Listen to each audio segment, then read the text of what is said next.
Buonasera a tutti, bentrovati. Siamo qui oggi come Università di Udine a conferire la laurea honoris causa in Scienza della Formazione Primaria a padre Georg Sporschil, a cui vi chiedo da subito di indirizzare un sentito, caldo applauso di benvenuto.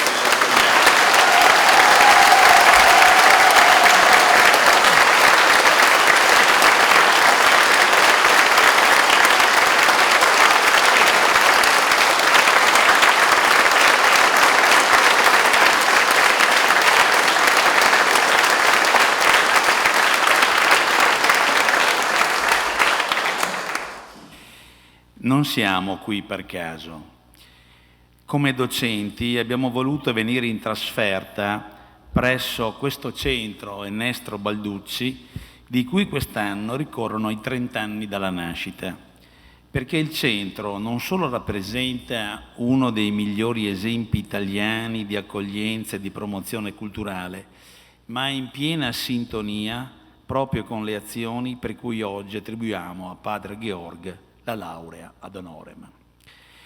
E vi chiedo quindi un secondo applauso, questa volta rivolto all'anima propulsiva di questo centro che oggi ci ospita, Don Pierluigi Di Piazza.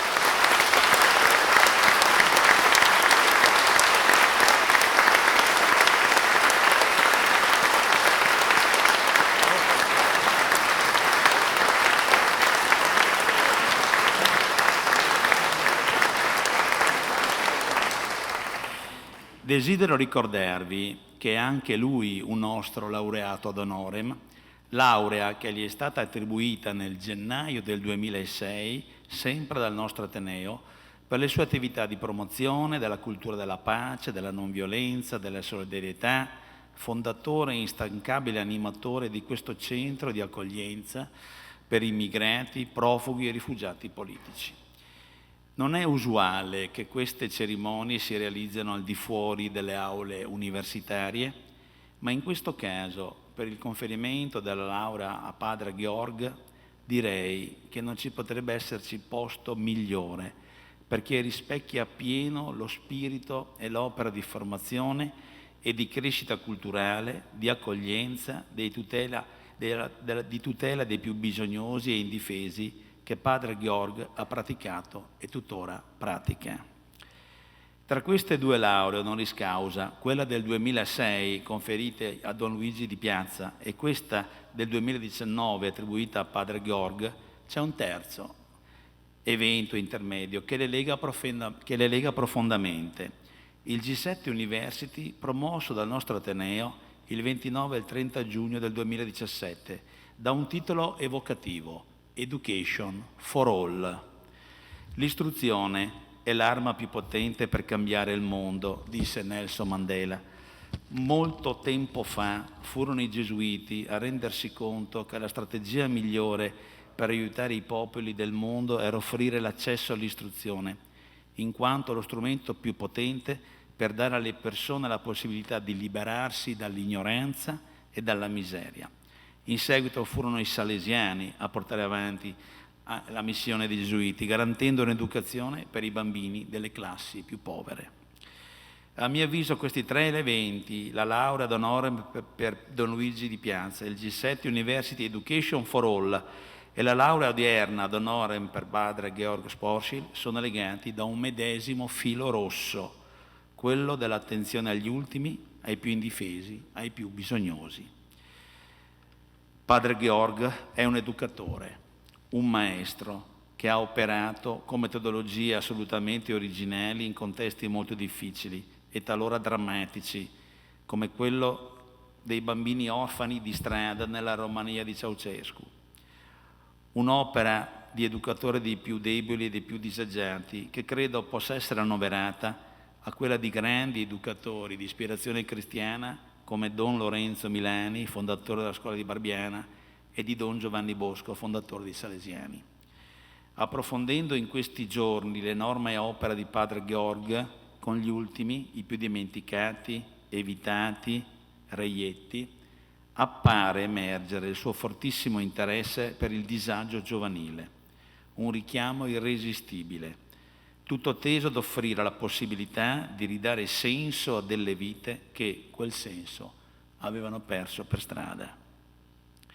A tale proposito sono stato particolarmente colpito e incuriosito dall'intrigante titolo della Lectio di padre Georg Sporschil, Elia e i suoi corvi, messaggio dal lavoro cristiano, che tra poco ascolteremo.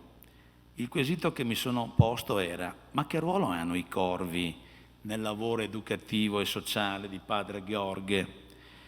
Non ho resistito nel ricercare in anticipo una risposta, attingendo ad un breve libro, Amicizie che aiutano, scritto dallo stesso Sporschil insieme a Ruth Zenkert, che sarà ora pubblicato in italiano dalla Forum, a suggello di questa cerimonia che fa onore prima di tutto al neolaureato, ma anche alla nostra Università del Friuli, che conferma così la sua apertura al sociale e alla cultura nell'ottica della società aperta, ricorrendo alla felice locuzione introdotta dal grande epistemologo austriaco Karl Popper con la sua celebre opera La società aperta e i suoi nemici.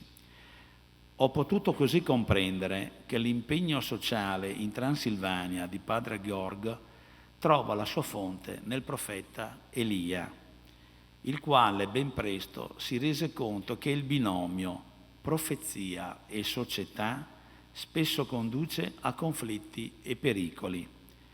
Così anche Elia fu costretto a fuggire, ma chi lo salvò fu sorprendentemente un corvo che al mattino e alla sera gli portava pane e carne.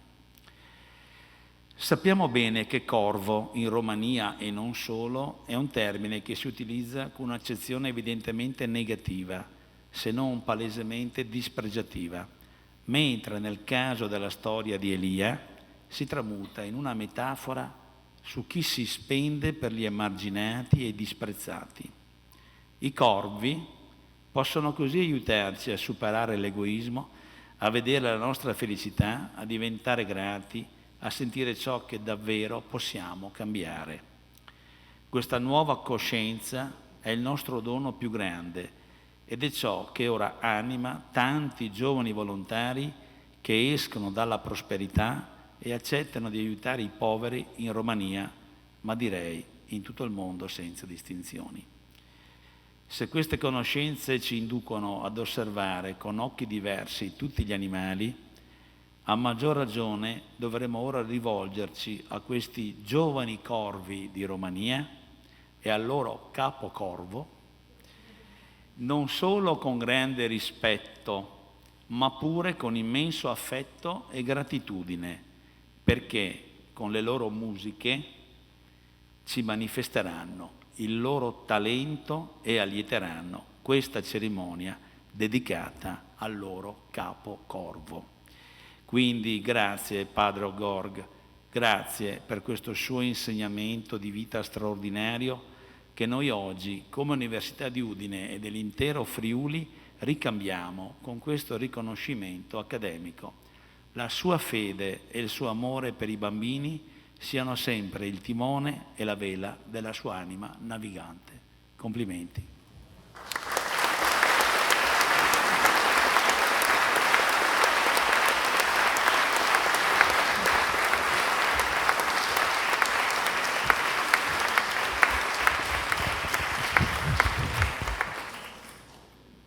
Buon pomeriggio, bentrovati e bentrovate.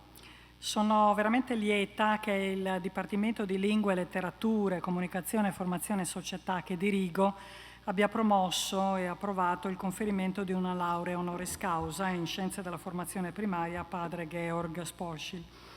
Per tale ragione desidero prima di tutto ringraziare i colleghi Franco Fabbro, già preside della Facoltà di Scienze della Formazione, Anselmo Paolone, che terrà la laudatio, e Daniele Fedeli, coordinatore del corso di laurea, che ha inizialmente deliberato in tal senso, nonché tutti i colleghi e le colleghe del DIL e poi dell'Ateneo che mi hanno apertamente manifestato il loro apprezzamento Ovviamente un grazie particolare alla segreteria del Dipartimento, a Elena De Paoli e al personale amministrativo che ha seguito la pratica. Un grazie poi speciale a Don Pierluigi Di Piazza, che ci ospita come sempre con grande attenzione e generosità, e al magnifico rettore per la sua presenza qui e per il suo chiaro e sentito interesse per questa laurea honoris causa. Ho conosciuto padre Georg poco fa, ma prima leggendo i documenti presentati in occasione dell'esame e della successiva approvazione di questa proposta, e ho ascoltato con grande interesse le testimonianze di alcuni colleghi che avevano avuto il privilegio di conoscerlo personalmente. A questo proposito desidero esprimere una gratitudine particolare nei confronti del caro amico Angelo Vianello, professore emerito dell'Università di Udine, che in più occasioni mi ha parlato del suo grande amico padre Georg. Così non è stato difficile per me cogliere immediatamente la grandissima sensibilità umana di Sporschil, peraltro sostenuta da una profonda fede, che lo ha condotto a dedicarsi anima e corpo al recupero e all'assistenza dei più deboli. Attività anche educativa molto vicina a quanto fa Arian Eisler, studiosa ebrea americana scampata all'Olocausto, di cui mi occupo da molti anni, da sempre attenta ai temi della solidarietà, della cura, dell'infanzia e della partnership. Prima ricordavamo un convegno che si è tenuto proprio qui da Don Pierluigi, dove appunto era presente sia Eisler che Claudio Naranco. L'esperienza di padre Georg ha avuto il suo preludio a Vienna, quando nel gennaio del 67 gli fu affidato il compito di seguire dei giovani nella parrocchia di Linz. Dopo 5 anni ben 500 ragazze e ragazzi erano impegnati nei gruppi giovanili. Un successo indiscutibile, e lo spirito che animava e anima padre Georg si può cogliere anche dalle sue parole, espresse in un libro intervista scritto da Don Stefano Stimamiglio. Ero inconsapevolmente attratto dai casi dei giovani più problematici, drogati e figli di separati. Me ne rendevo conto, ma questo era proprio quello che motivava quelli normali a frequentare la parrocchia. L'82 è l'anno della svolta, padre Sporschil è lasciato libero di lavorare con i poveri e i desiderati attraverso la Caritas, e fu così che dopo la fine del regime di Ceausescu si poté trasferire a Bucarest, dove approda alla Gara de Nord nell'ottobre del 91, assieme a 3 collaboratori laici, e fonda immediatamente l'associazione Concordia. Nel frattempo lo raggiunge anche Zut Zenkert, una splendida figura che si rivela fondamentale nella sua attività. Nel corso di 20 anni Concordia accoglie, recupera e forma professionalmente numerosi bambini, ragazzi e ragazze, strappandoli alla droga, da una vita in cui il luogo per ripararsi era costituito dalle fogne di Bucarest. Anche in questo caso illuminanti e drammatiche si rivelano le parole di padre Georg. Di drogati ne avevo incontrati molti nel mio lavoro sociale, ma mai così piccoli. Serrando i denti mi sono detto: questo è l'inferno della terra. Infatti è proprio in questo contesto che matura una celebre affermazione di padre Georg: chi salva una vita salva il mondo intero, che poi diverrà il titolo del libro di Stimamiglio. Negli anni dell'esperienza a Budapest, padre Georg apre comunità simili in Moldavia e in Bulgaria, sempre come estensione del raggio di azione di Concordia. Giungiamo così al 2012, che segna la fine dell'emergenza bambini di strade. Egli quindi può affidare Concordia a referenti locali che possono continuare a svolgere il suo grande lavoro di assistenza. Può dedicarsi, come sempre, insieme a Ruth Zenkert, a un altro problema umano e sociale che riguarda le comunità rom.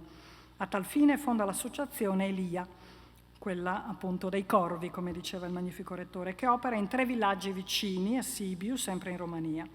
L'obiettivo è quello di offrire un'occasione di riscatto a una minoranza costituita soprattutto dai bambini presenti in questa regione. Ha così aperto centri sociali, scuole di musica per promuovere la crescita culturale e civile di tale popolazione, da sempre emarginata e non solo in Romania. Ricordiamo anche la grande amicizia che lo legava al Cardinal Martini, una grande figura che ha segnato la storia della Chiesa Cattolica nella seconda metà del Novecento. 2 sono gli episodi che ne rivelano i profondi sentimenti di stima e di amicizia che li legavano. Il primo riguarda la pubblicazione del libro intervista Conversazioni notturne a Gerusalemme e, ancora più importante, la sua presenza accanto a Martini pochi giorni prima del suo decesso per raccogliere il suo testamento spirituale. Quanto ha fatto e sta facendo padre Georg sul piano umano e sociale costituisce un fulgido esempio di uomo e religioso che ama l'umanità intera, senza alcun pregiudizio, come dovremmo fare tutti e tutte. La sua testimonianza deve essere per noi un esempio illuminante per contrastare lo smarrimento di una società che sembra aver perduto i suoi valori. Ci sprona a perseguire orizzonti in cui prevalgono l'amore, il bene comune, l'accoglienza, l'ascolto consolatorio ed anche edificante, come deve essere in una società che si autodefinisce civile. Infatti, la concordia esiste quando 2 o più cuori agiscono insieme. In una società in cui, come dicono Don Luigi Ciotti e Vittorio Alberti, l'identità è inquieta e polifonica, perché cerca e ricerca senza stancarsi mai di rinnovare giustizia e libertà. E come dice Raymond Panikkar, altro grande prete che ha lavorato moltissimo per l'incontro fra religioni, concordia e armonia rappresentano il sogno dell'umanità e la via per realizzarlo è fatta di pace, preghiera e amore. Le 3 parole, dice Panikkar, sono strettamente legate tra loro. Senza una vita di preghiera non possiamo sperimentare una vera pace e in assenza di quest'ultima l'amore non fluisce spontaneamente, non è vero amore. Per Tagore la pace è l'armonia interiore che dimora nella verità e, come dice il poeta romantico inglese John Keats, la verità è bellezza, la bellezza è verità, soprattutto quando si manifesta una dedizione assoluta e coraggiosa verso il bene degli ultimi della terra, come nel caso di padre Georg. Ritengo che padre Georg possa essere incluso tra i maestri di umanità del nostro tempo, senza poi dimenticare il suo apporto originale come educatore, di cui ci parlerà ora Anselmo Paoloni nella sua Laudatio. Grazie ancora.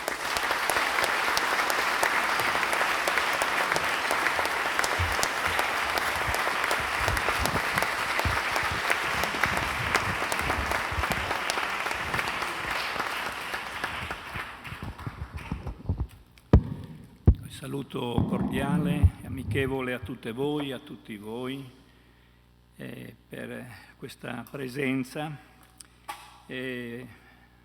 Avverto una commozione nel profondo del mio essere per tanti motivi e a nome personale del Centro Balducci ringrazio padre Georg e il gruppo dei suoi maestri dell'Università della Strada che lo accompagnano e che ci coinvolgeranno con la loro arte, con la loro espressività musicale.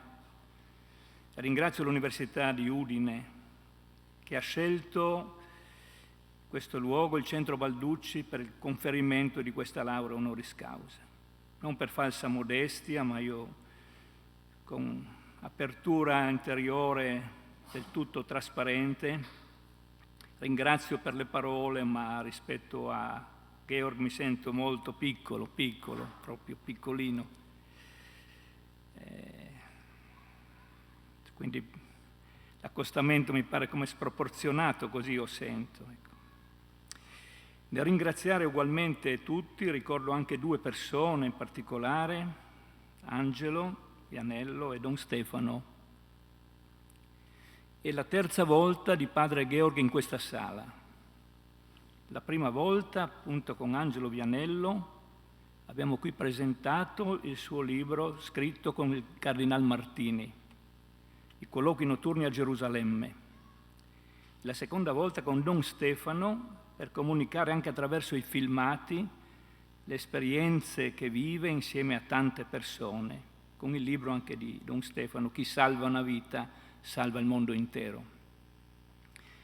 Ritengo molto rilevante proprio nei processi pedagogici la sintesi presente nel suo essere, nell'essere di padre Georg. Relazionarsi ed agire, laureato in teologia, pedagogia e psicologia. Lui afferma che la sua scuola, la sua università è stata ed è la strada, cioè i quartieri difficili di Vienna, le fogne rifugio per migliaia di ragazzi e ragazze di Bucarest, i villaggi del popolo rom emarginato in Transilvania. Questa stessa frase io l'ho sentita da altri amici che rispondono ai nomi di Don Luigi Ciotti, di Don Mario Vatta, di Don Alberto De Nadai. Preti che dicono abbiamo imparato dalla strada, le persone della strada ci hanno insegnato il Vangelo, a vivere il Vangelo. Io sento che non si tratta di università contrapposte, bensì di una che richiama l'altra, di una che ha necessità dell'altra. Padre Georg si è inserito, si è incarnato, ha pienamente condiviso e, come lui dice, si è sentito educato a vincere resistenze interiori, paure, apparenti e consolidate impossibilità. E nella reciprocità lui ha educato, nel senso letterale, pregnante, di educare, cioè di tirar fuori, di far emergere le dimensioni interiori, inedite delle persone. Impossibile questo, secondo una lettura esteriore, secondo criteri stabiliti dalla mentalità dominante. Sarebbe impossibile far emergere il bene da situazioni di emarginazione così estrema. Eppure è avvenuto, eppure avviene. Ad esempio la musica è stata ed è una terapia, una espressività, un'arte, una ricchezza per tutti, come fra poco constateremo. Mettendo insieme la sensibilità, la percezione, quello che ho e che abbiamo approfondito per come è stato possibile di lui, senza enfasi, retoriche ed esagerazioni, con verità, a me pare di riconoscere in padre Georg un profeta del Vangelo vissuto con fedeltà, dedizione e coerenza nelle situazioni estreme. Segno di luce per l'umanità. Un profeta che con la sua vita comunica a tutte le persone. Si potrebbe fare l'elenco consueto, anche se un po' da rivisitare, perché di solito si dice credenti, non credenti, agnostici e altro, ma io credo che anche tante di queste definizioni siano da rivisitare perché sono collocate dentro a strettoie contingenti della cultura e anche della religione. Lui parla a ogni persona che ha cuore aperto all'umanità, perché mette attenzione a tutte le storie, qualsiasi siano la provenienza, la cultura, la fede religiosa, la condizione esistenziale, sociale e culturale delle persone stesse.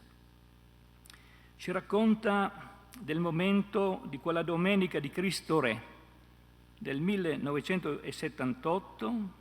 Dice: ero curioso di sapere quale sarebbe stato il brano del Vangelo nel giorno della mia consacrazione sacerdotale. Era Matteo 25. Ogni volta che avete fatto questo al più piccolo dei fratelli, l'avete fatto a me. Allora non avrebbe immaginato che quel riferimento così coinvolgente sarebbe stata la dimensione fondamentale e continua della sua vita. Di fatto è stato ed è la sua vita. Il Cardinal Martini, un uomo e un vescovo di straordinaria fede, cultura, profondità, attenzione alle persone e a quanto accade nel mondo, nella società e nella Chiesa, di cui lui è stato e è amico. Gli ultimi giorni della sua vita lo ha chiamato per comunicargli un messaggio di sintesi e di speranza. Fra l'altro ha detto che la Chiesa non deve mai aver paura di aver fede e di credere e di testimoniare il Vangelo, altrimenti rischia ancora quello che già accade, di rimanere indietro di 250, anche di 300 anni. Così ha detto. Federica era presente, che ho avuto modo di conoscere un momento fa, con piacere. E poi chiede però a Georg, e così concludo, chiede a Georg: ma tu però, tu, che disponibilità hai? Cosa metti in campo? Cosa sei disposto a fare per il mondo, per la Chiesa? E questa domanda è rivolta a ciascuno di noi, a ciascuna di noi. Georg ha risposto e risponde con la sua vita, non da solo, ma con il noi delle sue comunità, perché è un noi questo processo. A ciascuno di noi la nostra risposta sul suo esempio. Grazie Georg di cuore della tua testimonianza.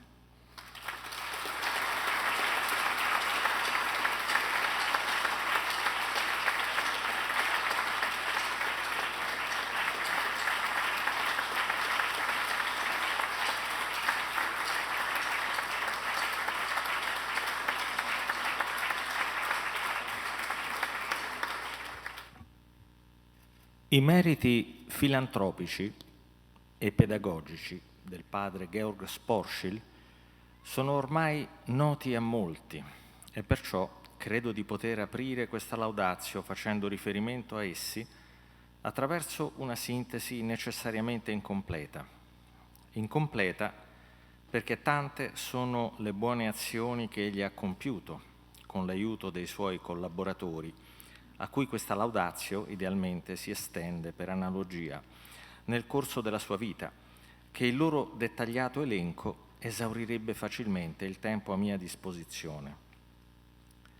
Lo scopo di queste pagine, peraltro, non è quello di elencare le sue imprese filantropiche, quanto quello di riflettere in tutta semplicità sulla portata educativa e sociale di alcune di esse, riflessione volta a chiarire quale sia il contributo di Sporschil alla pedagogia, in particolare quella pedagogia volta a restituire a ciascuno, attraverso differenti approcci, quella dignità che ai bisognosi viene ancora spesso negata. Il padre gesuita, originario del Vorarlberg, ha saputo attualizzare le conoscenze pedagogiche acquisite nel corso dei propri studi, mettendole alla prova dei fatti in diversi contesti, in cui varie e drammatiche manifestazioni del disagio sociale e giovanile contemporaneo gli hanno fornito lo spunto e l'occasione per fondare istituzioni di accoglienza, sempre efficaci sotto il profilo educativo. Agli esordi della sua attività benefica, padre Sporschil fondò delle case di accoglienza a Vienna e in esse mise a punto tecniche per il superamento dei conflitti violenti nelle comunità di ex carcerati ed emarginati, alla ricerca di un reinserimento nella società. Successivamente fondò in Romania l'associazione Concordia e in particolare il centro Santo Lazar di Bucarest, che vi è collegato, per il recupero e la reintegrazione dei giovani emarginati di strada, dipendenti dall'abuso di sostanze. Notoriamente questi giovani, al momento del crollo del regime socialista in Romania e conseguentemente alla chiusura dovuta al disfacimento dello Stato socialista delle strutture protette in cui erano stati fino a quel momento ospitati, si erano rifugiati in massa nel sistema fognario di varie città. Padre Sporschil, dunque, non solo ha dovuto fondare le comunità di accoglienza per questi emarginati e ideare delle specifiche prassi educative, ma si è dovuto misurare anche col difficile compito di convincere questi giovani a uscire dai loro rifugi sotterranei, dando prova, anche in ciò, delle proprie capacità di educatore. Infine, egli ha dato vita al progetto Elia, che aspira alla reintegrazione sociale non di singoli individui, come nei casi precedenti, ma di un popolo, i Rom della Transilvania. Per la soluzione di tale complesso problema di emarginazione, Sporschil ha dovuto fare appello a competenze e abilità non solo di carattere pedagogico, sociologico e logistico, ma anche a un approfondimento vivo e concreto dei precedenti storici nella vita di quello sfortunato gruppo umano, al fine di poter operare una ragionata e interdisciplinare opera di riavvicinamento dei rom emarginati alla società rumena. Per fare ciò, egli ha tra l'altro recuperato pratiche e conoscenze di ascendenza plurisecolare, tratte da uno dei periodi più memorabili, quello delle scoperte geografiche, della storia del suo ordine religioso di appartenenza, i Gesuiti, attualizzandole attraverso più moderne forme di pedagogia che, a mio modesto avviso, ricordano i pensieri e le azioni di un altro filantropo della regione alpina, il grande Johann Heinrich Pestalozzi. Su questa base, Sporschil ha innestato anche alcune istanze evidenziate tra gli altri da Paulo Freire e Ivan Illich, dando vita a una personale e variegata visione pedagogica, sempre attualizzata attraverso un equilibrato pragmatismo. Con i Rom della Transilvania, Georg Sporschil ha anche fornito un suo originale e significativo contributo al tema della pastorale dei nomadi, in questo caso sedentarizzati, come vedremo nelle prossime pagine. Occorre qui precisare, prima di procedere oltre, che il contributo di Sporschil alla pedagogia ha una vocazione eminentemente pratica. Nelle emergenze che è chiamato ad affrontare è meglio non perdersi in troppe teorizzazioni preliminari o, in ogni caso, disgiunte dalla prassi educativa. Con chi è povero le prediche non servono, dice padre Georg. L'unica cosa che puoi fare è ridargli la dignità. Ogni teoria è inutile, solo l'amore converte a una vita dignitosa e umana. Fedele al Vangelo, che qualifica i giusti in questi termini, ogni albero buono produce frutti buoni. Sporschil, animato dalla fede, da un profondo senso di responsabilità sociale e da una solida intenzionalità pedagogica, una volta individuato il problema socio-educativo che è chiamato a risolvere, con l'aiuto dei suoi collaboratori passa subito all'azione con coraggio, determinazione ed efficacia. Si parte con slancio dall'agire cristiano, sempre tuttavia informato di competenze pedagogiche e socio-psicologiche, e le conoscenze teoriche servono da supporto per la messa a punto, anche in corso d'opera, e al momento di tirare le somme finali. Per questo, forse, la laurea honoris causa in scienze della formazione primaria può costituire per Georg Sporschil, infaticabile uomo d'azione, un momento supplementare di riflessione su alcuni degli aspetti educativi della sua opera, una breve sosta nella quale si fermerà a parlare con noi della sua esperienza, riconsiderando un poco il suo percorso anche alla luce di spunti di riflessione teoretica. Lo sforzo filantropico ed educativo di Sporschil è diretto contemporaneamente ad almeno due diversi tipi di disagio. Da un lato ci sono i poveri nelle regioni di frontiera dell'Europa, i disperati che si rifugiano nel sistema fognario di Bucarest, i Rom diseredati della Transilvania. Costoro sono i primi destinatari dell'opera filantropica e educativa di padre Georg, ma non i soli. Dall'altro lato ci sono gli europei benestanti, soprattutto i giovani, che in questa epoca confusa e confondente faticano a dare un'autentica direzione alle proprie vite. Vorrei iniziare il discorso approfondendo un poco proprio questo lato del lavoro di Georg Sporschil. Ai già noti problemi morali ed esistenziali legati al benessere, e già evidenziati, tra l'altro, dalla vicenda del giovane ricco nei Vangeli, la nostra epoca ne aggiunge di nuovi e inediti, con risvolti tecnologici e sociali di natura e di proporzioni finora inaudite. Anche la ricchezza, in quanto elemento fuorviante, si configura oggi in modo nuovo. Si tratta di una ricchezza anche virtuale, un'immagine della ricchezza, che opera come una cortina fumogena e da un lato contribuisce a rendere i giovani e non solo indifferenti, mentre dall'altro dissolve le comunità umane autentiche, basate sulla convivenza fisica, sulla prossimità, da cui il concetto di prossimo, rendendole ormai incapaci di trasmettere valori e modelli ai loro giovani membri.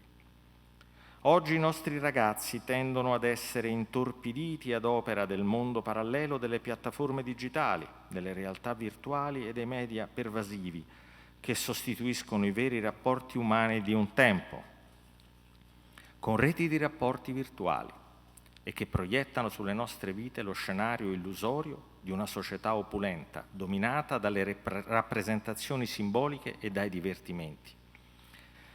I nostri giovani sono i nipoti di quella società dello spettacolo che Benjamin aveva preconizzato, Debord e Baudrillard hanno descritto e denunciato. Una società il cui scopo principale sembra essere quello di distrarre i cittadini e non certo di educarli, incapace ormai di trasmettere valori veri attraverso i canali tradizionali di un tempo, anche quelli che venivano definiti dell'educazione informale, come la famiglia, i gruppi sociali intermedi, le comunità locali.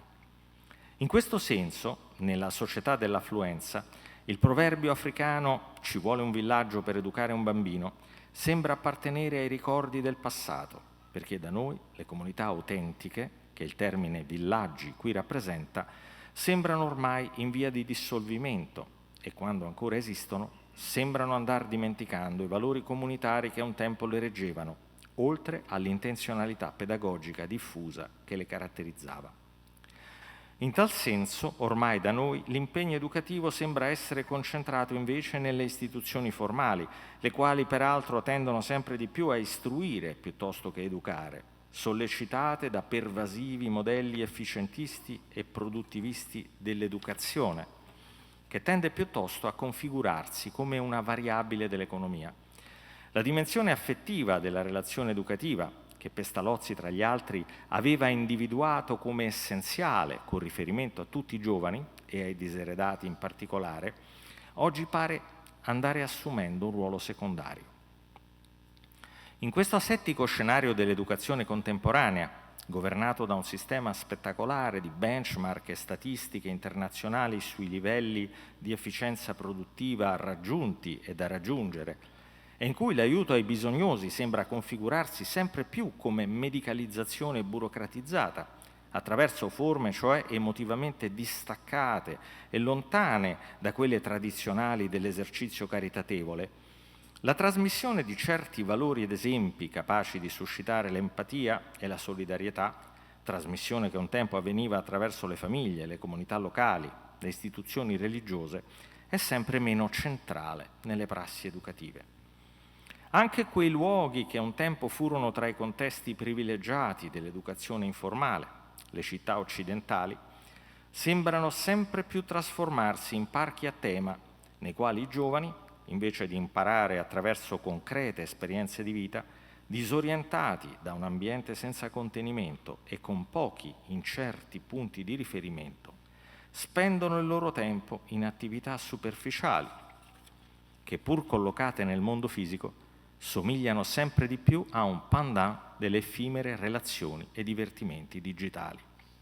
Questo tipo di esperienze depotenziate al confine tra reale e virtuale e comunque sempre piuttosto lontane dalla dimensione della responsabilità, non contribuiscono certo a quell'esperienza che nel discorso di John Dewey costituisce il fondamento della vera educazione. In questo senso stiamo toccando con mano alcuni sviluppi di quella che già agli inizi del XX secolo Benjamin aveva annunciato come crisi dell'esperienza. Questo scenario non è favorevole, tra l'altro, quando si tratta per i giovani della società affluente di imparare a riconoscere il loro prossimo e in particolare i poveri. Dio sa bene chi sono i poveri, ma per l'uomo contemporaneo riconoscere il prossimo e il povero può diventare un esercizio complesso, quando l'orizzonte della sua coscienza è invaso, come nella nostra epoca ricca di spettacolo e povera di autentica esperienza, da un incontenibile flusso di messaggi e simboli che mirano a sostituirsi al quotidiano esperire la realtà vera nel mondo dei fatti e delle cose. Dietro lo schermo virtuale di una fittizia ricchezza diffusa ci sono i poveri, doppiamente abbandonati perché ormai in via di estinzione nel vocabolario concettuale della società dello spettacolo. Quando una cosa sta perdendo il suo nome, è difficile persino pensarla. Chi riscoprirà i poveri? Del pari, quando il parametro educativo vincente pare essere diventata la knowledge-based economy e l'educazione tende a perdere ogni connotazione empatica e compassionevole, il docente e il discente non perderanno parte di quei benefici che gli derivavano dalla relazione educativa? Un tempo la relazione educativa biunivoca era quella in cui il maestro e l'allievo imparavano l'uno dall'altro e soprattutto stabilivano un rapporto umano fondato sull'empatia, l'affetto e il rispetto reciproco. Ma se oggi la prassi educativa viene svuotata di questi contenuti e l'educazione, diventata una variabile dell'economia, perde la sua connotazione amorevole, come potremo formare degli esseri umani empatici e responsabili, capaci di riconoscere e aiutare i poveri? Come porre le basi per una ricostruzione dell'autentica relazione educativa, per una ritrovata trasmissione dei valori? Nelle imprese educative di Sporschil, il volontariato dei giovani è concepito proprio per favorire in loro una presa di coscienza sull'indeterminatezza e disimpegno nel quale la società contemporanea, con le sue cortine fumogene, sembra tenerli prigionieri. Il giovane volontario va dai Rom per aiutarli, ma anche per aiutare se stesso. Qual è dunque il luogo dove si esplica questa complessa opera che coinvolge ogni attore della relazione educativa? Sono le comunità fondate da Sporschil, dei luoghi dove ci sono le condizioni di base per ristabilire, attraverso un'educazione amorevole che trae il suo modello dalla famiglia, quella dignità umana che in molti aspetti del mondo contemporaneo sembra perdersi. Ricollegandomi a quanto appena detto, definirei pertanto la pedagogia di Sporschil come pedagogia fondamentale, nel senso che egli non si limita a formulare principi educativi o a svolgere un'attività in margine a un contesto il cui normale funzionamento contraddice il suo intervento educativo, vanificandolo non appena esso si interrompa. Piuttosto, similmente a quanto fatto prima di lui da altri educatori filantropi, Sporschil ritiene che il problema che vuole risolvere dipenda anche dalla mancanza di alcune basi nella vita di quelli che va ad aiutare. Perciò egli rimedia alla mancanza di questi fondamenti costruendo ex novo per i suoi educandi delle comunità autentiche ed edificanti, nelle quali le relazioni fragili vengono rinforzate, fornendo in questo modo agli educandi delle basi su cui costruire una duratura educazione. In tal senso, se Rousseau aveva creduto di ovviare alle influenze negative della società sui giovani isolando gli educandi nel contesto puro e aurorale della natura, il suo seguace Pestalozzi aveva individuato una via più concreta e responsabile, anche se più faticosa: fondare ex novo delle comunità rette da edificanti principi in grado di compensare alcune carenze della società.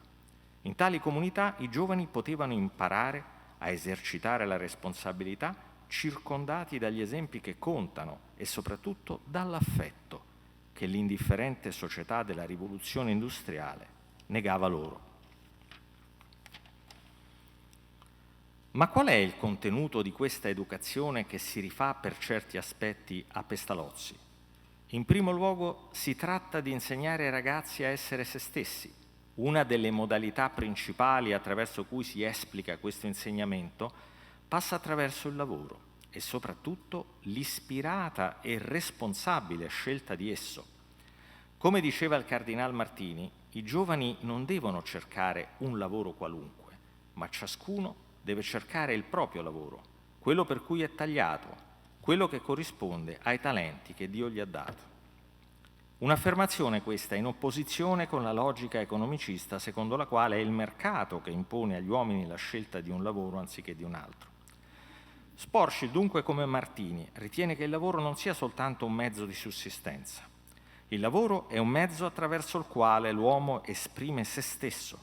Esercitando il lavoro per cui è tagliato, l'uomo fornisce al mondo un contributo. espressione di quanto di meglio egli ha dentro di sé, e cioè dei doni che Dio gli ha dato e che devono essere fatti fruttare, condivisi con gli altri, ma soprattutto, esprimendosi in questo modo virtuoso, l'uomo pone le basi concrete per voler bene a se stesso e quindi anche al prossimo. Questa modalità dell'educatore che edifica l'educando, aiutandolo a valorizzare il proprio talento, aiutandolo a costruire intorno a esso parte della propria vita, la ritroviamo costantemente nel lavoro di padre Sporshil. Tra gli approcci specifici attraverso cui egli pone in essere questi principi spiccano quelli legati alla musica. Agganciandosi a una tradizione gesuitica che risale sino agli esordi della compagnia, a Domenico Zipoli, il missionario in Latino America che seppe superare le barriere culturali mediante l'arte, pur essendo un compositore europeo, fu capace di rispondere all'inclinazione degli indios verso la musica. Sporshil ha sempre usato la musica come punto di incontro e di crescita per tutti i suoi ragazzi. In particolare, i Rom hanno sempre vissuto di musica. Per i Rom la musica non è solo una forma di espressione, un mezzo di sostentamento, è un modo di vita. Si può imparare molto da questo modo di intendere la musica e trarne spunti per potenziarne le valenze educative. I gitani in Europa, come gli afroamericani in America, fanno musica senza curarsi di incontrare l'approvazione del pubblico conformista, della maggioranza della popolazione gagge o bianca. E così la loro musica, libera dalle costrizioni commerciali e accademiche, si sviluppa in nuove direzioni ed è basata sulla libertà di invenzione, sull'improvvisazione. Ciò è legato anche al modo di apprendere e anzi l'autodidattismo costituisce una delle garanzie di originalità e novità di questi tipi di musica marginali, poiché l'assenza di accademie e conservatori impedisce che gli stili si cristallizzano. La trasmissione orale di queste forme musicali comporta la loro costante rilettura e reinvenzione e favorisce le contaminazioni creative con altri stili. A Sporshil non è sfuggito che in questa concezione della musica vi sono fecondi risvolti pedagogici, oltre a quella libertà e quella tensione tra poli differenti, sempre attiva e creativa, che costituisce una delle caratteristiche della spiritualità ignaziana. Per esempio, nell'ambito del progetto Elia, vi sono vari luoghi di apprendimento della musica, tra cui la Casa Sonia, nella quale i ragazzi imparano e suonano tutto a orecchio, da soli, quasi nessuno ha spartiti.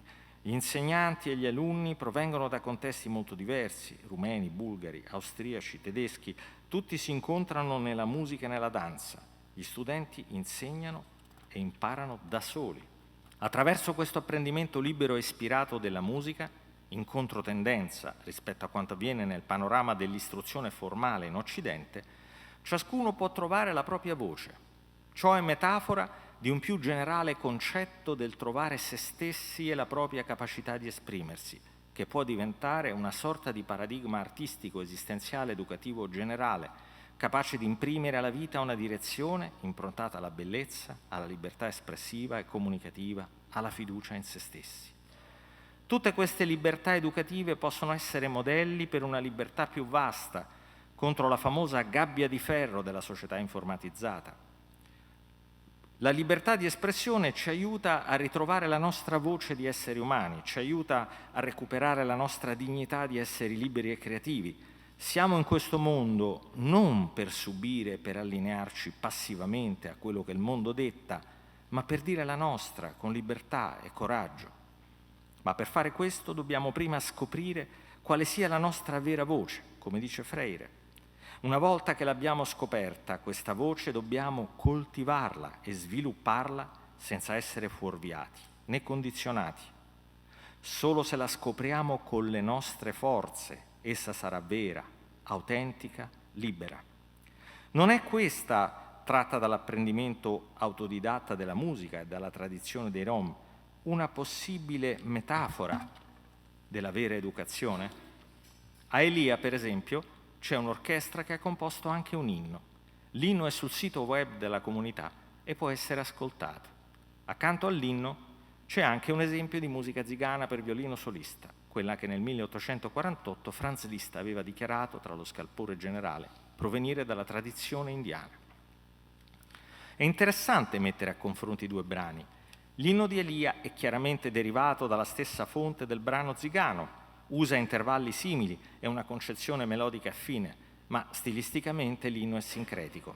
È musica zigana profusa in una classica ballata rock. Trasmette un senso di potenza raddolcita dal ritmo blando della ballad e dalla rilassata coralità della tradizione. Così la musica tradizionale dei nomadi venuti dall'Oriente incontra il rock dell'Occidente, producendo una singolare emozione di rilassata potenza, un'emozione perfettamente vivibile da tutti, che ognuno può comprendere. Se le musiche si fondono così bene, non potrebbe farsi lo stesso delle culture e dei modi di vita? Anche qui, per padre Sporschil, la musica sembra essere una metafora pedagogica.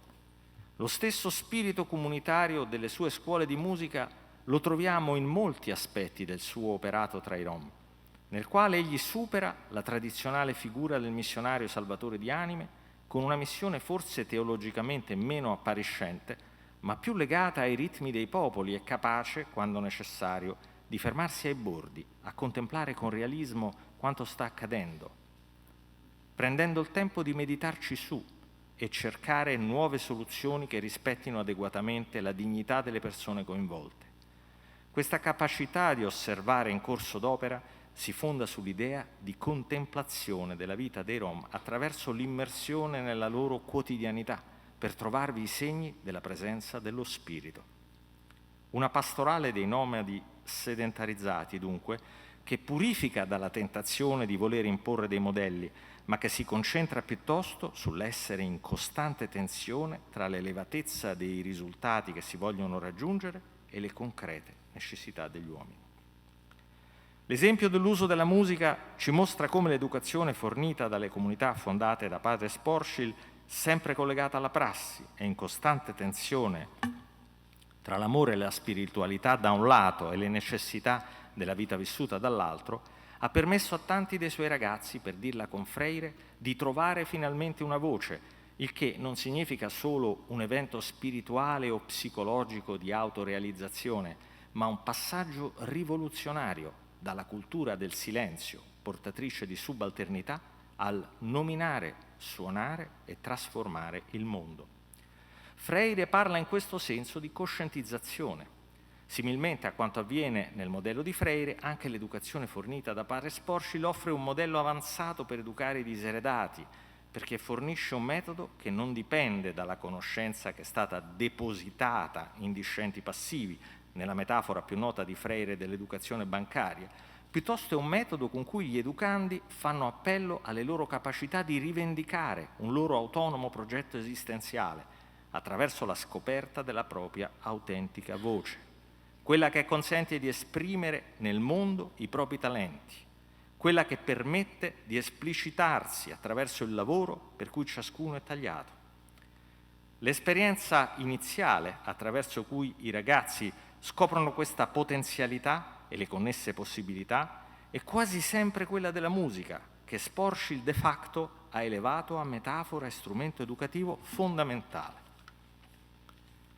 Questa presa di coscienza non solo aiuta i poveri ad affrancarsi dallo stato di subalternità, anche culturale, in cui hanno sempre versato, scoprire e rivendicare una propria voce, diventare cioè propositivi e attivi anche sul piano simbolico, aiuta anche i figli della società affluente a liberarsi dallo stato di passività, di ipnosi mediatica e ideologica nel quale la società dello spettacolo sembra tenerli prigionieri. In questo modo si aiuta l'uomo, qualunque sia la sua condizione, a ritrovare quella dignità che costituisce una sua inalienabile prerogativa. Grazie.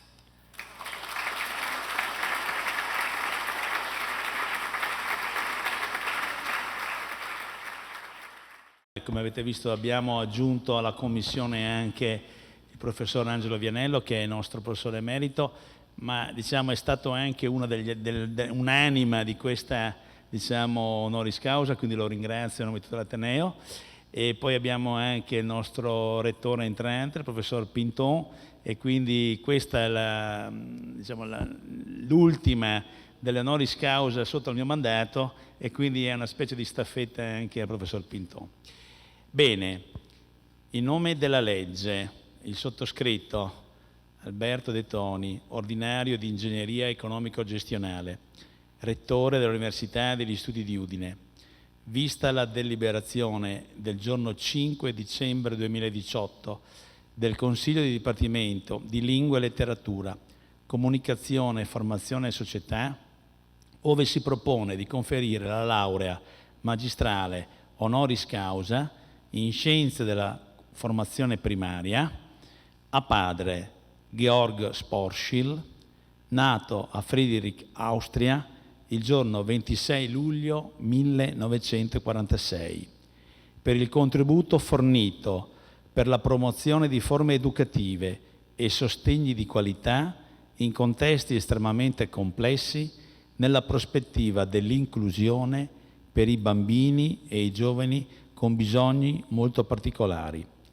Il suo pensiero e le sue opere lo avvicinano ad alcuni sacerdoti che in Italia si occuparono nel secolo scorso di gioventù abbandonata e bisognosa, fornendo un incremento considerevole al progredire delle scienze dell'educazione, vista l'approvazione del Ministero dell'Istruzione e dell'Università e della Ricerca comunicata con nota del 10 aprile 2019 e visto l'articolo 169 del testo unico delle leggi sull'istruzione universitaria, approvata con regio decreto del 31 agosto 1933, conferiamo a padre Georg Sporschil la laurea magistrale honoris causa in Scienze della Formazione Primaria. Complimenti, complimenti.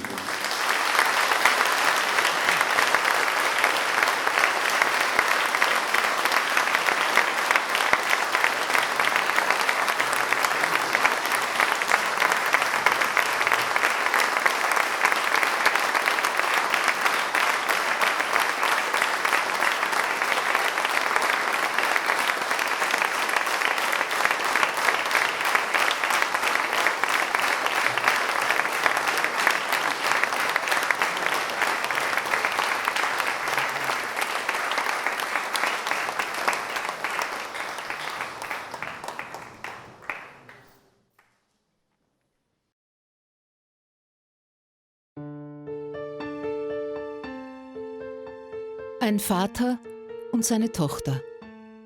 Und zwei Leben, die unterschiedlicher nicht sein könnten.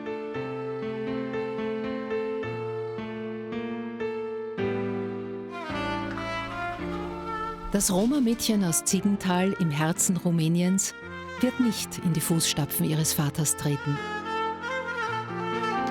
Auf sie wartet eine andere, eine bessere Zukunft. Während der Vater in Armut lebt, ausgeschlossen vom guten Leben, hat seine Tochter die Not und das Elend verlassen. Das ist die Geschichte eines Mädchens, das auszog, das Leben zu lernen. Mein Name ist Maria. Ich wohne bei Elia. Ich gehe zur Schule. Seit 4 Jahren lebt Maria im wenige Kilometer entfernten Hosman, wo seit 2012 das Herz von Elia schlägt. Elia ist ein Sozialprojekt, gegründet von Ruth Zenkert und dem Jesuitenpater Georg Sporschil, um Grenzen zu überwinden und dort zu helfen, wo die Not am größten ist. Hier besucht die 13-Jährige die Schule.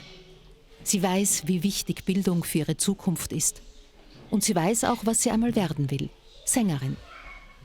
Die Musik hat in der Kultur der Roma eine große Bedeutung und ist eine wichtige Verbündete zwischen ihrer alten und ihrer neuen Welt.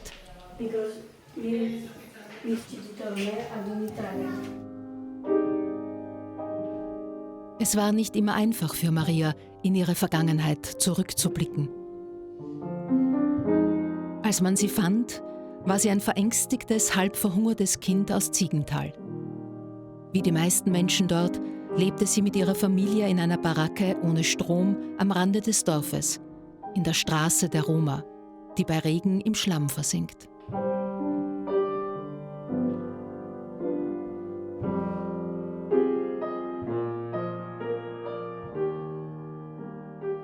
Sie hauste in einem kargen Verschlag, einem dunklen Raum, den sie mit 6 oder mehr Familienmitgliedern teilte. Der Hunger war ständiger Begleiter. Nur selten wurde auf der einzigen Feuerstelle, die es gab, Mamaliga gekocht, ein Maisgericht. Wasser musste der Vater stets vom Brunnenhaus herbeischaffen. Zum Waschen wurde davon nur wenig verwendet. Hygiene zählte kaum.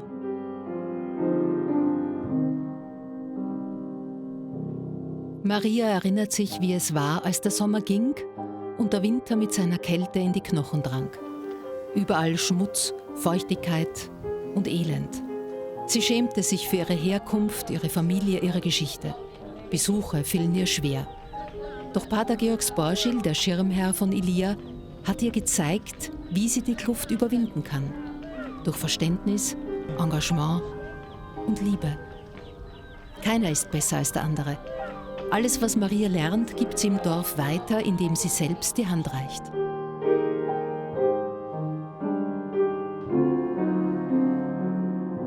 Ali war ebenfalls ein Kind der Straße. Als Ruth Zenkert und Pater Georg ihn auflasen, begann sich alles für ihn zu verändern. Das Klavierspiel hat er sich selbst beigebracht. Ce este frumos cu muzica este că unește oamenii, ne unește pe noi și întotdeauna creează o atmosferă plăcută între oameni.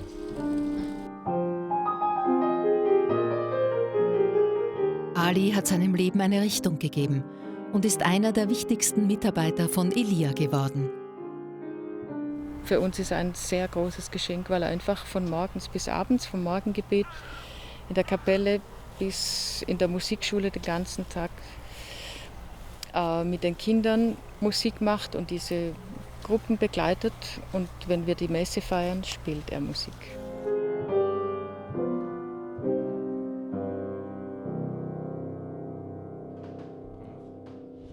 Ruth Zenkert, Mitbegründerin und Leiterin von Ilia, ist unermüdlich in ihrem Bemühen, dem Elend die Stirn zu bieten und einen Wandel zu bewirken, der die Ausgrenzung der Roma in der Gesellschaft beenden soll. Die Familien leben in meistens selbst zusammengeschusterten Hütten aus Lehm oder mit Holz. Das heißt, sie haben dort auch die meisten keinen Strom, kein Wasser und sind wie auf einem lebenslangen Zeltlager. Häuser müssen gekauft und renoviert werden, um den Menschen ein Zuhause zu geben. Auch der achtsame Umgang mit Nutztieren wird ihnen gezeigt. Wenn es gelingt, die Menschen von der Straße wegzuholen, kann die Saat aufgehen. Jedes neu errichtete Haus ist ein Erfolg, ein Schritt aus dem Schmutz in ein menschenwürdiges Dasein, das vor allem den Kindern eine neue Perspektive weist. Ruth Zenkert, Pater Georg und alle, die hier mitwirken, arbeiten unermüdlich daran, Brücken zu bauen. Sie lehren die Menschen, ohne ihre Würde zu verletzen, und ermutigen sie, an einen neuen Weg zu glauben. Maria ist der Verwahrlosung entkommen und sie ist dankbar. Sie ist jetzt bei uns, sie lebt in unserer Gemeinschaft und blüht auf.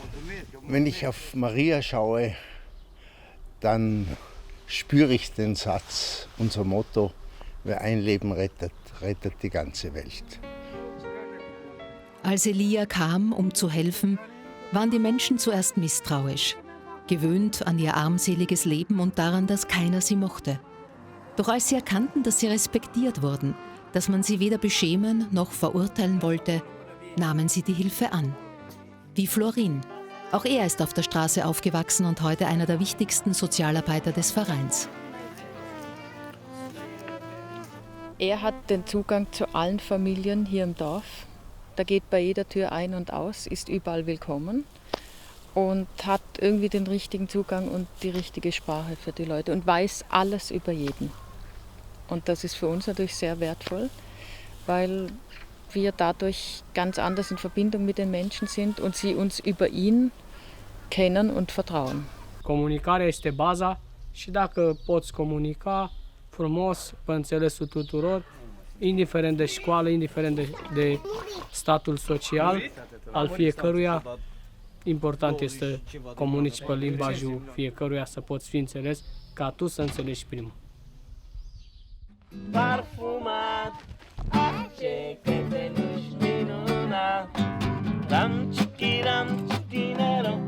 Musik ist die universelle Sprache der Menschen. Sie überwindet jedes Missverständnis, jede Kluft. Asiriano ist ebenfalls Sozialarbeiter mit schwieriger Vergangenheit. Bei der Arbeit mit den Kindern geht ihm das Herz auf. Îmi place foarte mult că pot lucra cu copii care sunt foarte săraci și se bucură atunci când cineva le aduce ceva, o speranță, jocuri. Eu am fost un copil care nu prea s-a bucurat de aceste lucruri și de aceea vreau să ofer la rândul meu. Wenn er in ein Sozialzentrum kommt oder in der Dorfmitte und die Kinder sehen ihn, er zieht alle an wie ein Magnet und da geht ihm die Fantasie nicht aus. Er findet selber Kinderlieder, die er mit ihnen einübt und die Kinder kleben an ihm und machen mit. Es ist unbeschreiblich schön. Ein sich selbst nährender Kreislauf der gegenseitigen Unterstützung. Das ist das Ziel. Maria ist bereits ein wichtiges Mitglied in dieser Kette. Sie stärkt die Gemeinschaft und hilft Brücken zu bauen zwischen ihr, die ein besseres Leben lernt, und jenen, die noch in der verlangsamten Zeit ihres Elends verhaftet sind. Ruth, Pater Georg und all die anderen sind gute Vorbilder, die leben, was sie sagen. Vielleicht gräbt sich der Same der Veränderung eines Tages ja unaufhaltsam durch den kargen Boden des Elends und erreicht alle hier.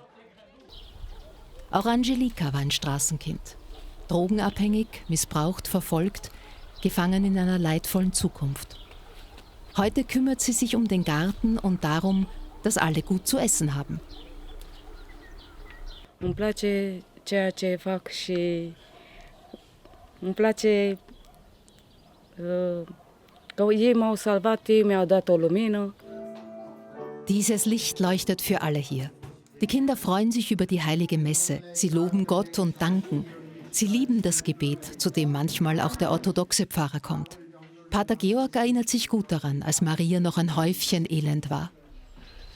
Und aus diesem Häufchen Elend ist fast eine Prinzessin geworden. Das Leben in den Dörfern verändert sich langsam, aber beständig. Maria ist heute versöhnt mit ihren Wurzeln. Sie schämt sich nicht mehr wegen ihrer Herkunft.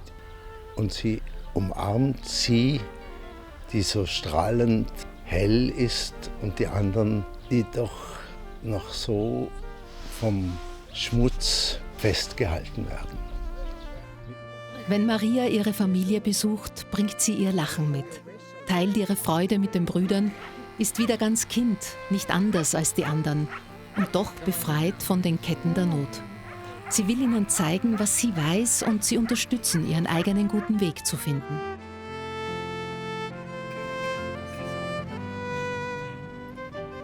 Sozialeinrichtungen, Wohnhäuser, Schulen, in wenigen Jahren ist hier viel entstanden. In den Vereinswerkstätten wird emsig gebaut, gehobelt und gehämmert. Roma oder Nicht-Roma, Unterschiede gibt es nicht. Alle helfen mit, das nächste Projekt zu verwirklichen.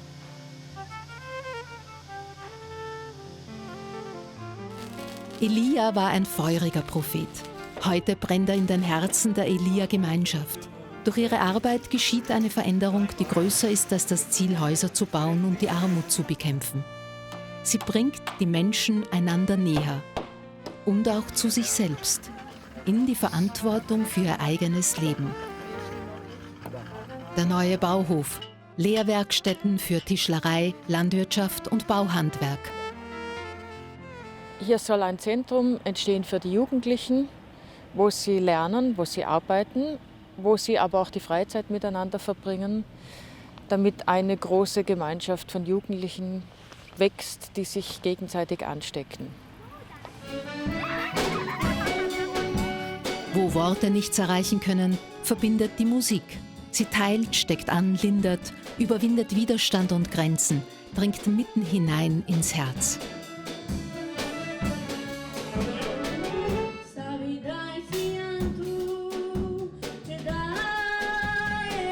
Eines Tages wird Maria mit ihren Liedern Brücken bauen zwischen der Welt, aus der sie kommt, und der, in die sie geht. Und vielleicht wird sie ihre eigene Geschichte erzählen. Von einer, die auszog, das Leben zu lernen.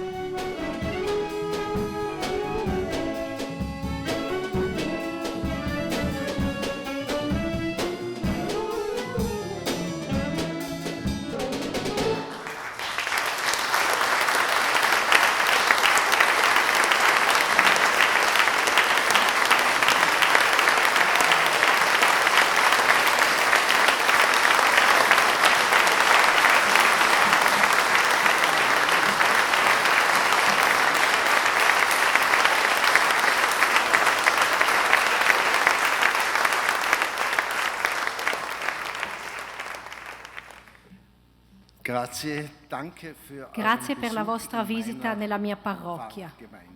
Nella mia parrocchia non c'è nessun cattolico, ma sono tutti poveri e vogliono tutti imparare. Grazie all'Università di Udine per il suo coraggio. Voi siete andati dall'Università di Udine al Centro Balducci e questo è un messaggio molto forte. E ci vuole molto coraggio oggi di portare il tema dei Rom qui nel centro. Questa laurea honoris causa l'ha ricevuta insieme a me anche la Maria e tutti i ragazzi.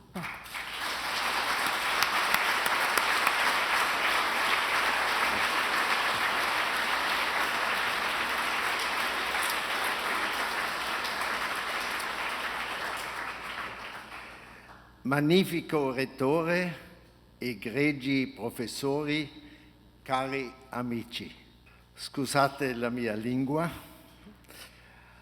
Domenica di Cristo Re del 1978. Ero curioso di sapere quale sarebbe stato il brano del Vangelo nel giorno della mia consacrazione sacerdotale. Era Matteo 25. Quello che avrete fatto al più piccolo dei miei fratelli lo avrete fatto a me. Allora non sapevo che quello sarebbe diventato il programma della mia vita. Ti prego, Federica, aiutami tu con la tua bocca. Occuparmi dei giovani fu il mio primo impegno in una parrocchia viennese. Una notte una pallottola frantumò la finestra della mia camera al collegio dei Gesuiti. Un giovane si era permesso un gioco pericoloso. Il 15enne Joseph, ragazzo difficile di buona famiglia, aveva voluto provare la sua pistola. Espulso da scuola, frequentava cattive compagnie, fumava e beveva. Come un arlecchino aveva un forte ascendente su tutti. Le ragazze lo temevano e lo ammiravano. Joseph e io diventammo amici. A lui devo la fiducia che molti giovani mi regalarono allora. I giovani pensavano che se amassi tanto i matti, dovevo essere un prete speciale. Alcuni genitori, tuttavia, erano preoccupati per i loro bravi figlioli. Sempre più persone difficili mi seguivano, finché lasciai la parrocchia per fondare con la Caritas una casa per i giovani in difficoltà, drogati, senza tetto ed ex detenuti. Joseph mi accompagnò nel mondo del lavoro sociale. Tuttavia, la vita e le difficoltà alla fine lo avevano sobbissato. Un giorno Joseph si sparò. Nessuno lo aveva potuto aiutare. In lui ho acquistato in cielo un forte intercessore per il mio cammino. Il suo destino portò me a fondare diversi progetti sociali per persone malate o stressate, case per giovani uomini e donne senza tetto, progetti lavorativi per ex detenuti o persone in difficoltà. Il Canisibus, che ancora oggi ogni notte porta aiuto e calore umano ai senza tetto della stazione di Vienna, e Inigo, una trattoria nella quale persone in difficoltà possono ricominciare a lavorare. Nel 1991 il superiore provinciale dei Gesuiti mi invitò per 6 mesi a Bucarest per cominciare un progetto con bambini di strada, eredità della dittatura di Ceaușescu. Dopo il crollo della cortina di ferro, infatti, i bambini erano fuggiti dai terribili orfanatrofi. Senza genitori, erano a migliaia per le strade, destinati alla droga, alla violenza, alla criminalità. Un enorme numero di loro mi spinse prima in Romania, poi in Bulgaria e Moldavia. Sono diventati loro la mia comunità e hanno liberato in me incredibili energie. I più difficili sono diventati i miei maestri. Sono loro ad avermi sollecitato ad esprimermi, a vincere la mia paura, ad imparare la pazienza e la fantasia nel lavoro di educatore ed ad abbandonare ogni giorno i miei preconcetti nel lavoro sociale. Con perseveranza ancora oggi essi combattono il mio egoismo, mi insegnano cos'è l'umanità e quanto grande è la misericordia di Dio. I 6 mesi di lavoro iniziale programmati con i bambini di strada sono poi diventati 30 anni. Ho trovato molti amici ad aiutarmi. Nella vita come gesuita e come operatore sociale, la strada è stata la mia scuola. Mi ha allontanato dalla casa del mio ordine, ma ho trovato grande accoglienza nei ragazzi di strada, nei collaboratori e compagni di battaglie e negli amici che fino ad oggi sostengono la nostra comunità. Attraverso la loro generosità ho incontrato Dio. Le persone difficili continuano fino ad oggi a riempire e ingrandire il mio cuore e il mio spirito. Qualche tempo fa a Bucarest mi si avvicinò un giovane tatuato. Era appena uscito dal carcere e mi domandò: «Non mi riconosci? Io sono Lazzaro, il tuo professore». Allora mi ricordai di lui. Era uno dei primi bambini di strada che nel 1991 avevo incontrato alla stazione nord di Bucarest.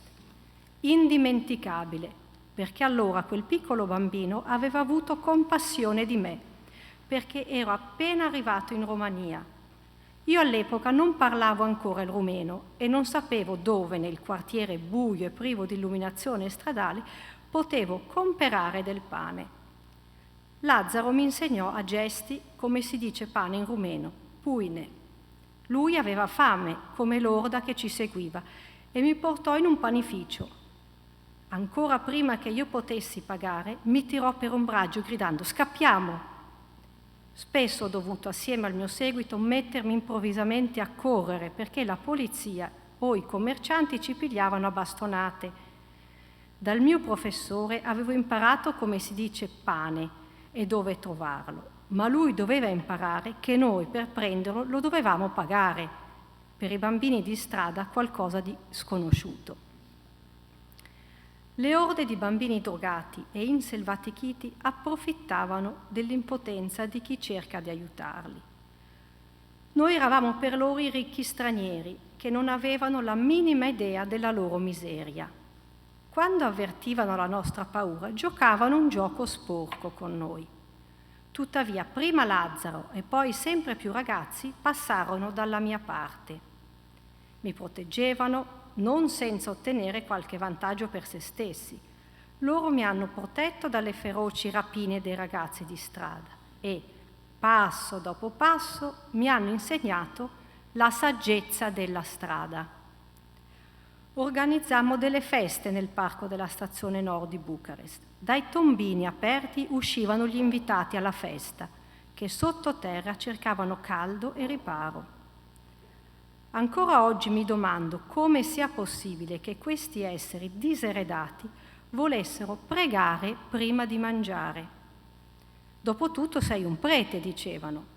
Quando il capo diceva «giungete le mani», tutti chiudevano devotamente gli occhi e pregavano. Per un momento regnava la pace, prima che iniziasse la guerra per ogni boccone di pane. Il mondo alla rovescia.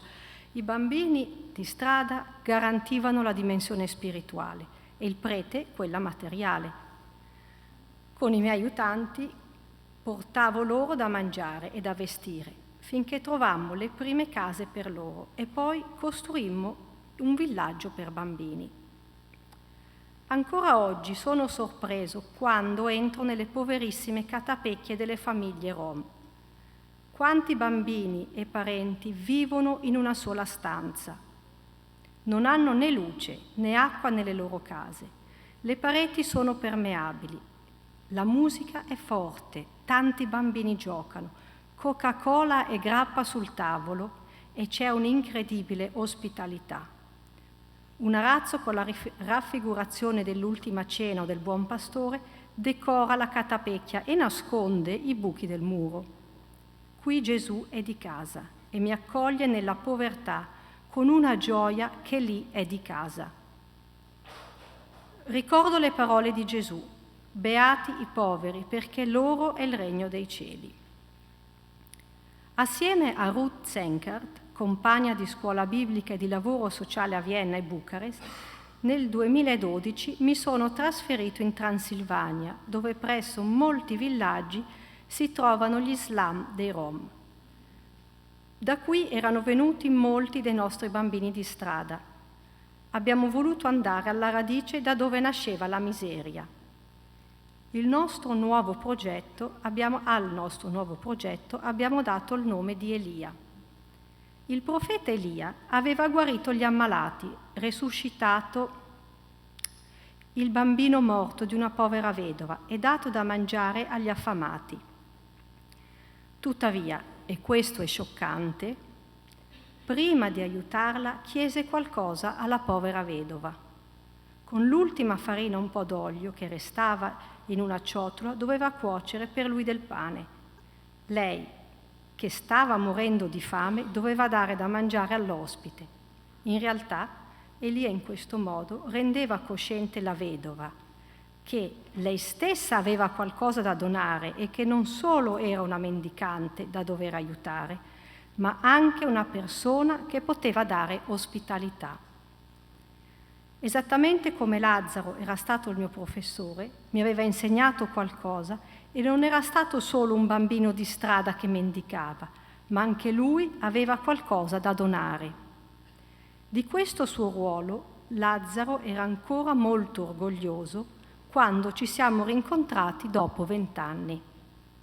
Il Lazzaro adulto non si ricordava più di quanto aiuto avesse ricevuto da bambino, ma piuttosto di come mi aveva aiutato. Si ricordava di quello che aveva potuto dare, come la povera vedova che aveva nutrito il profeta. Gesù, geniale psicologo, lo dice chiaramente: donare è più bello che ricevere. Quale gioia più grande è per ogni uomo sapere di avere qualcosa e di poterlo donare. In ogni caso, una gioia più grande di quanto si è costretti a chiedere aiuto e dover ricevere qualcosa. Il cardinale Carlo Maria Martini ha utilizzato questo principio per la missione. Fondò la cattedra dei non credenti. Divenne famosa la sua parola nel confronto con Umberto Eco: in cosa crede chi non crede.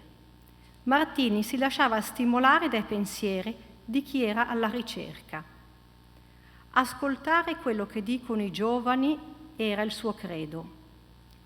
La gioventù ha percepito la sua stima e quindi lo ha ricompensato con le domande che portano la Chiesa al futuro.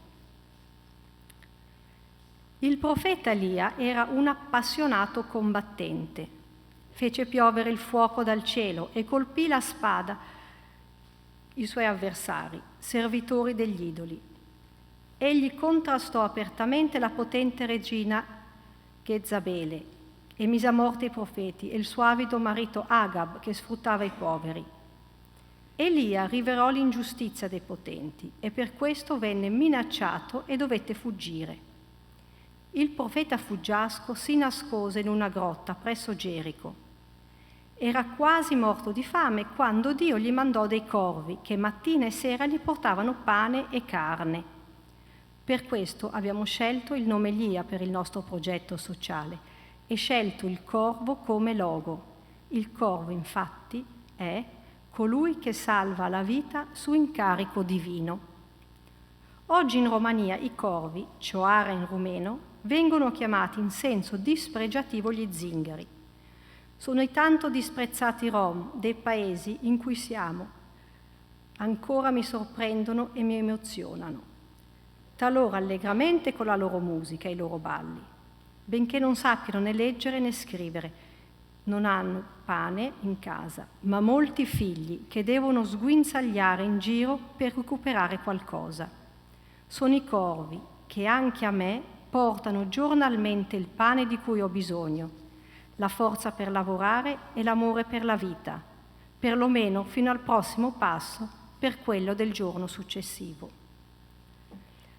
I corvi devono essere riabilitati. I Rom sono la più grande minoranza in Europa.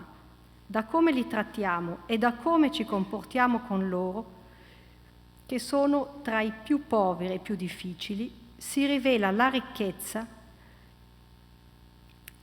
se la ricchezza ci rende davvero felici e se i nostri figli diventeranno persone forti.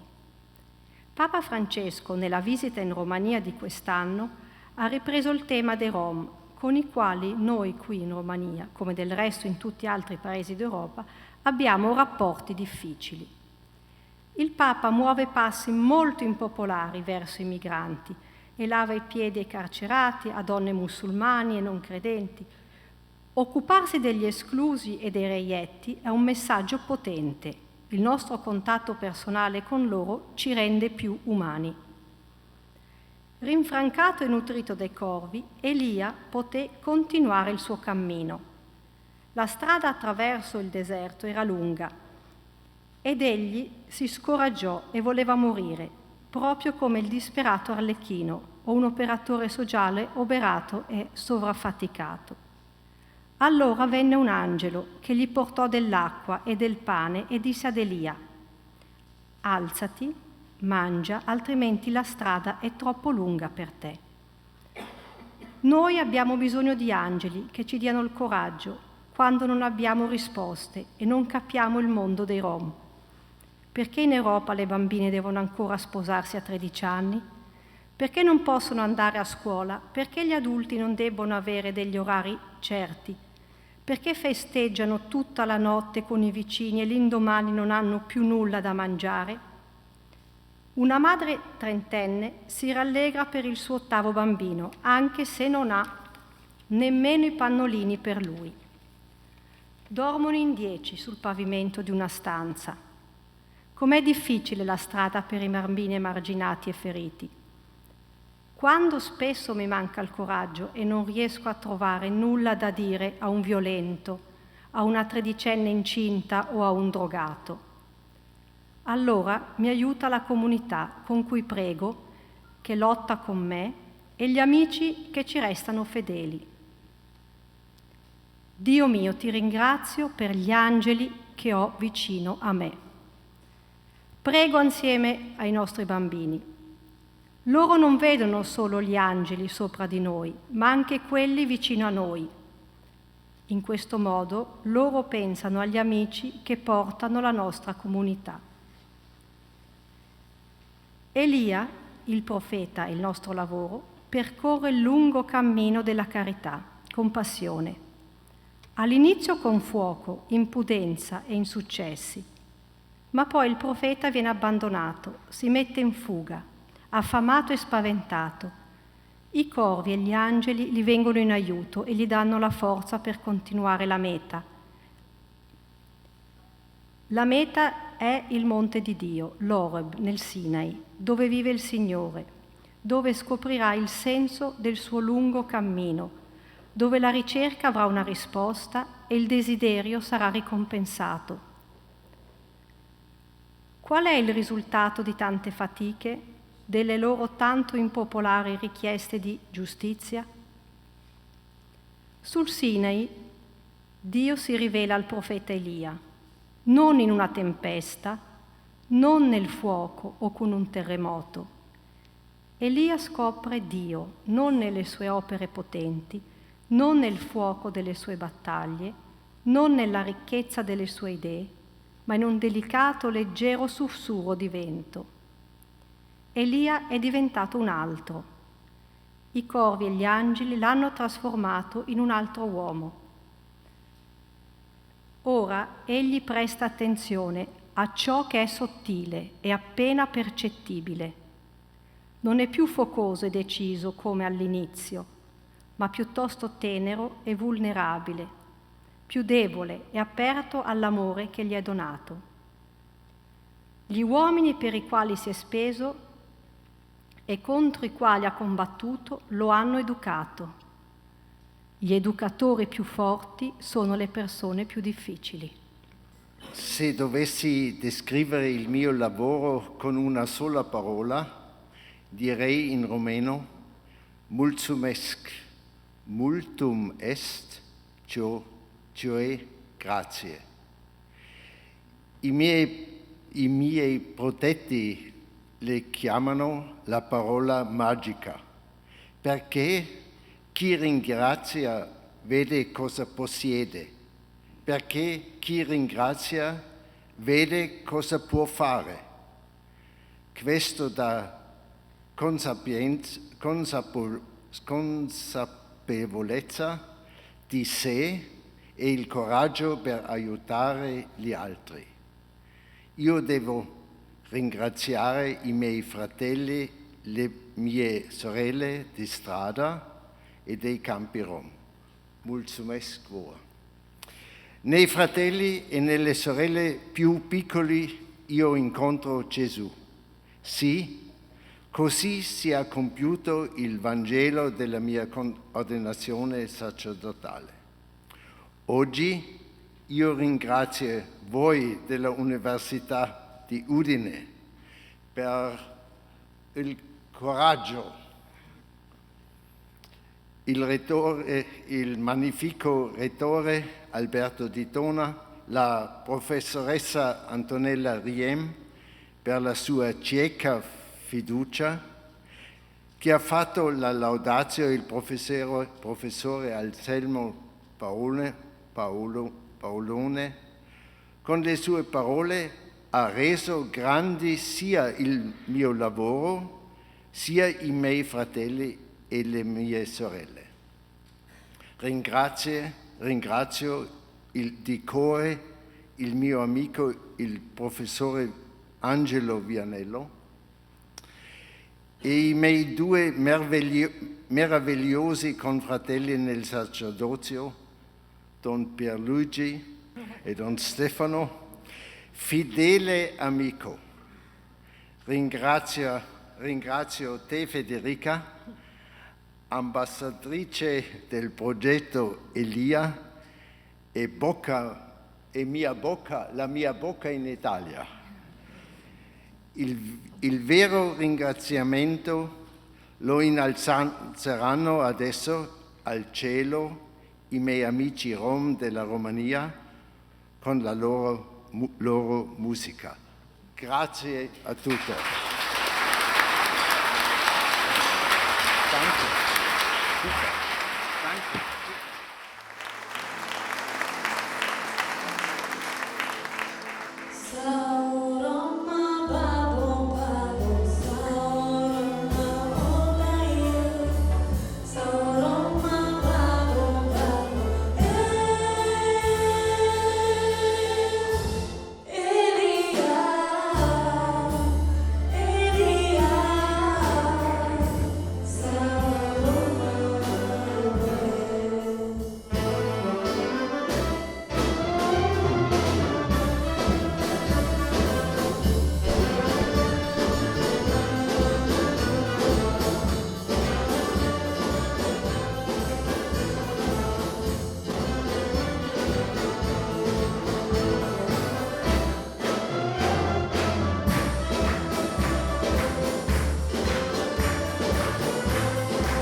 vorremmo presentarvi il cuore di Elia, che è Ruth Zenkert.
Juventutem, post molestam sedentur.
grazie a tutti e complimenti ancora al padre